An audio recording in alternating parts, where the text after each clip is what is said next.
Binigyan din ng Department of Budget and Management na hindi labag sa batas ang 450 billion pesos na pondo na idinagdag sa unprogrammed appropriations sa ilalim ng 2024 national budget.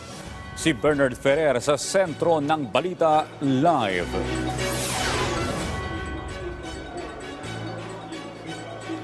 Yes, Audrey, dumipensa si Budget Secretary Amenah Pangandaman sa pagkwestiyon ng ilang mamabata sa karagdagang 450 bilyong pisong unprogrammed appropriations ng 2024 national budget.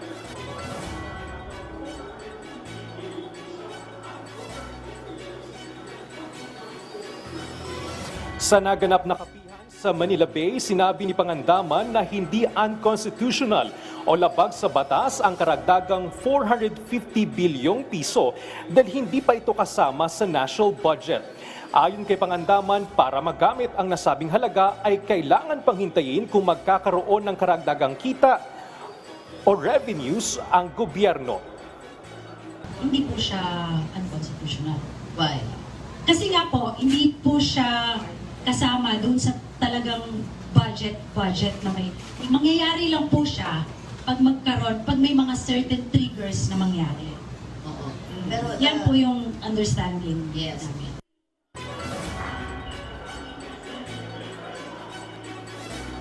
Sa 2024 National Expenditure Program, itinakda sa 289.1 billion pesos ang unprogrammed appropriations. Ngunit sa Bicameral Conference Committee,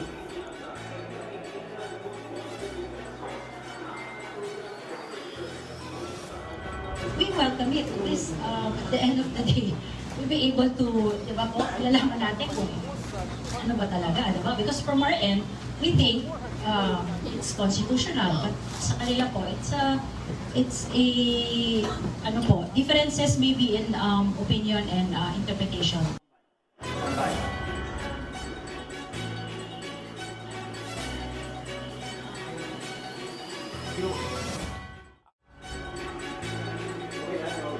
ayon kay Pangandaman,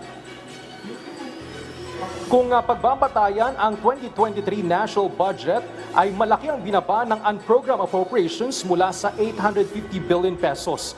Pagtitiyak pa ni Pangandaman, walang automatic release ng pondo sa ilalim ng unprogrammed appropriations. Sa huli, ginit ni Pangandaman na iginagalang nila ang interpretasyon ng ilang mamabata sa usapin ng unprogrammed appropriations. Siniguro naman ni Pangandaman na magamit sa tama ang national budget dahil sa umiiral na check and balance sa gobyerno. Okay, Bernard, ano yung susunod na hakbang ng DBM matapos ang pagkwestiyon ng ilang mamabata sa unprogrammed appropriations? Sa ngayon, kailangan pang hintayin ng DBM ang mga susunod na proseso sa Supreme Court at ang magiging desisyon ng Korte Suprema sa usapin sa unprogrammed funds. Pero tiniyak ng DBM na kanilang sasagutin ang lahat ng katanungan dahil naniniwala sila at naninindigan na hindi unconstitutional o labag sa batas ang karagdagang 450 billion pesos na unprogrammed funds ng 2024 national budget. Maraming salamat, Bernard Ferrer.